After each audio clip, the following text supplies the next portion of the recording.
Hello, my dear friends. Today is July 2nd, and as always, here is a news update from the Ukrainian front. Today we'll go over the Shevchenko map.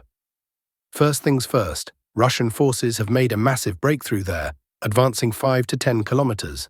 The Ukrainian defense has collapsed in that area, and another hot front, Zaporizhzhia. There's basically no Ukrainian defense there at all. Russian troops are expanding their control in all directions. I'll show everything on the map, all confirmed with geolocation materials. Let's start with this horrific photo. This is all that's left of the 110th Mechanized Brigade of the Ukrainian Armed Forces. It was a dense strike, as they say. Many soldiers died, including the brigade commander, Colonel Zakharovich. The brigade didn't just lose combat capability, it physically ceased to exist. That's it. What you saw in the photo is literally all that remains. A giant crater. Several strikes hit precisely the place where they were stationed. The buildings are gone, reduced to rubble, and with that, the brigade is finished. Zelensky has ordered an investigation into the incident. He wants an official report. So come on, guys in Ukraine, hurry up and whip up that report. Something terrible happened there. A whole brigade just vanished. It's truly horrifying. According to official Ukrainian sources, only 30 people were injured. Take another look at what's left of the brigade. No dead, they say. Oh, the brigade commander died of what? A heart attack? Yeah, right. Sure thing, honestly. The Pentagon has halted deliveries of air defense missiles and other precision-guided munitions to Ukraine. So that's it. HIMARS and Patriots have left the chat. No more missiles. Hang in there, folks. What else? The Democratic dumpster, the New York Times, writes that the United States has sent a clear signal. The country is pulling out of the armed conflict in Ukraine. That's it, guys. We're out. Fantastic. Had enough. Why? It's too expensive, you see, and most importantly, it's ineffective. Got that? They sent billions to the Ukrainians, and all of it was just stolen. Instead of being used properly, it was looted. None of the aid reached its destination. Ukrainian officials, ministers, MPs, they're building castles for themselves, buying foreign real estate, including Zelensky.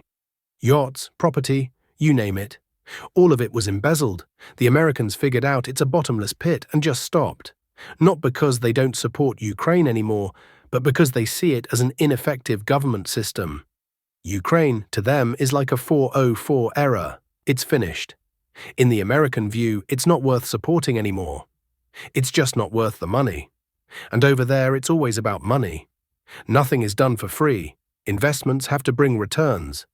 And how can anything return from a country with 100% corruption?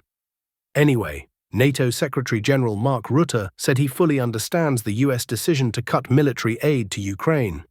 I completely understand that the US must always act in a way that protects its own interests, Rutte said in an interview with Fox. He understands. But if the US had increased aid, he would have understood that too. What a fool. He even recently called Trump Daddy. That's the word he used. Daddy said it, Daddy did it. And that's that. What is NATO? It's the US, first and foremost. Without the US, NATO doesn't exist. It makes no sense. Understand? So now the US is leaving the conflict. I think the rest of the countries will follow. It's only a matter of time. They're just slower, that's all. Their systems are slower. The climate is a bit tougher, you know? Anyway, I hope that's all clear. At the same time, the Americans have started removing large Russian companies from the sanctions list. In fact, the first wave of sanctions rollback has begun.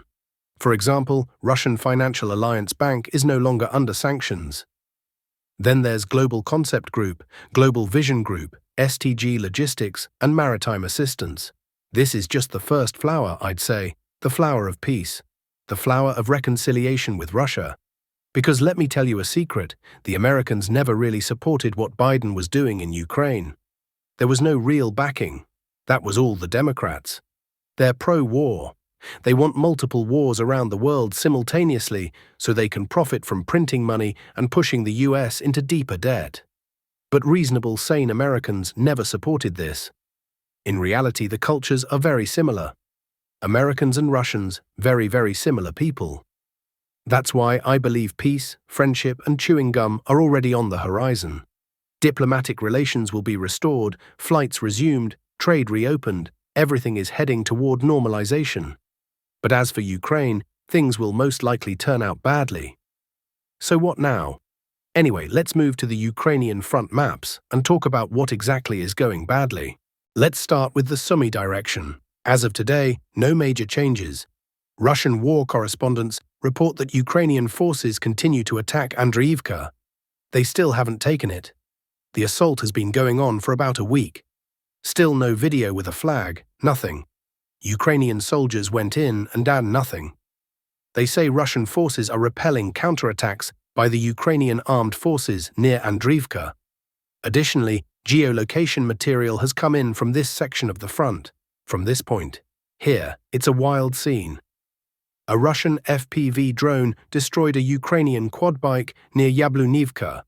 The drone flew straight between the legs of 2 Ukrainian soldiers. As I understand it, both were killed instantly. Then the Russian drone flies past, and you can see it all in the footage. The Ukrainian soldiers most likely didn't survive. It's impossible to survive something like that. Next up, the Izium direction. A couple of geolocation materials from there. The Izium direction is over here. 2 geolocated visuals came in from these 2 points. Let's begin here near Druzhlyubivka. On your screen, you can see Russian forces disabling an American M113 armored vehicle, a relic from the Vietnam War, in an open field. Several drones then strike the vehicle, and it burns out sadly right there in the field. This essentially represents the fate of all Ukrainian armored vehicles. Next, we receive another geolocation-confirmed report from near Andriivka, specifically from this tree line. On your screens, in Kharkiv Oblast, a 155mm wheeled self-propelled howitzer Bodana of the Ukrainian armed forces was destroyed by a Russian fiber-optic-guided FPV drone of the KVN type. The drone flies directly under the logs of the shelter. Despite all precautions, the howitzer was detected and burned to the ground. Now we move along the line of contact and begin to discuss the advances of Russian forces. Let's start with Toretsk. Russian troops advanced in 2 locations here. According to Ukrainian sources, it happened between Verkhnyaya, Upper Dylyevka, and Nizhnyaya, Lower Dylyevka. I've already explained this to you, 2 settlements with the same name. No idea why, maybe to confuse people. Russian forces advanced half a kilometer here. The geolocation footage shows Russian units under fire in the area. Moving further along the line of contact, we get geolocation footage from Oleksandro Kalinove, this point here, showing the use of tactical Geran drones. I've told you before that Russian forces now have so many Gerans that they've moved from using them for deep strikes in the rear to tactical use on the front line. Here's an example. A Geran UAV hits the field camp of the 36th Brigade of the Ukrainian Armed Forces near the settlement of Yablunivka. It's a massive strike. I remind you, the drone carries 90 kilograms of explosives. It's a large loitering munition that can destroy entire buildings, or even multiple buildings if they're small. If it's a multi-story building, several sections can collapse entirely. We've seen this before, in fact. Now moving to Koptyevo along the line of contact. As you can see, there is a collapse of Ukrainian defenses. Even Ukrainian sources are reporting it, though very modestly. They don't say collapse of defenses. They say the map has been updated. All right, the map has been updated like this. They say the enemy has taken Koptyevo and advanced in Toretsk, Novosergeyevka, in the Dylyevka area, Myrn, Razin, Vesele, and Komar. They've lumped everything together, but we'll break it all down for you. This is a real frontline collapse. Russian troops advanced 5 to 10 kilometers in the Shevchenko 1 area, captured Koptyevo, launched an assault on Razin, and moved toward Mykolaievka. Take a look. The advance near Koptyevo is marked for you here. The assault on Razin is underway. Russian forces have reached this settlement and are simultaneously approaching Mykolaievka from 2 sides. This likely signals the beginning of an assault there as well. These are quite significant Russian advances in this area. From end to end, it's probably 5 to 10 kilometers at least. Next, Myrolyubivka. Here, this is actually a raid by armored vehicles in residential areas. On your screen, a Ukrainian attack in Mirolyubivka, a raid by Ukrainian armor through the town's residential zone. The assault vehicle is successfully taken out by the Russian armed forces.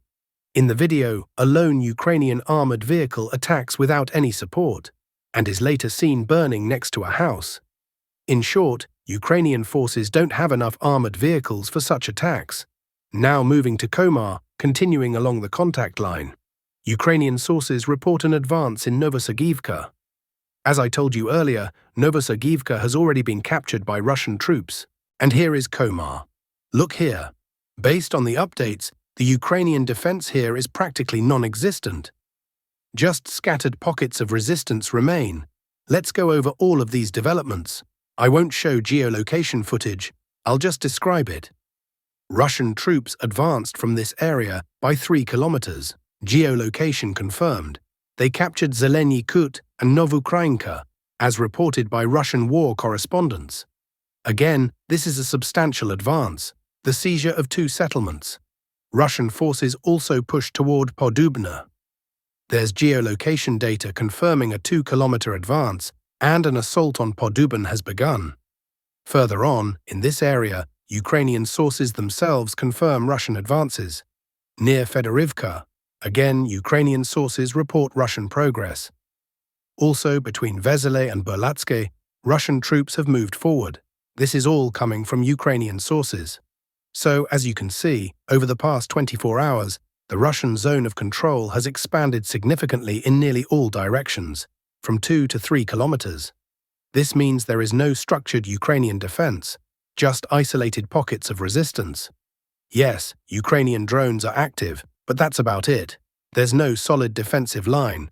Continuing along the contact line, Zaporizhzhia. Again, Ukrainian sources report further Russian advancement in Kamyanska. As I told you yesterday, Russian troops captured the bridge here. The bridge is intact and usable for heavy equipment. They advanced beyond it toward Kamyanska. Ukrainian sources illustrate the advance very modestly. I wouldn't be surprised if Russian forces capture Kamyanska in the coming days. Will support from North Korea continue? CNN, citing Ukrainian intelligence and an analysis of ship and aircraft movements, reports that North Korea allegedly intends to send additional forces to assist Russia. A contingent of 25,000 to 30,000 troops. The channel's sources suggest this new force will replenish the ranks of the 11,000 North Korean soldiers previously deployed to Russia in November 2024 to assist in the liberation of the Kursk region. The Kyiv report also claims that the Russian Ministry of Defense will provide the North Korean military with the necessary equipment, weapons, and ammunition in order to integrate them further into Russian combat units. According to the channel, the document also indicates a high probability of renewed North Korean troop involvement. Thanks for watching, friends. Stay informed, stay sharp, and see you in the next update. Take care.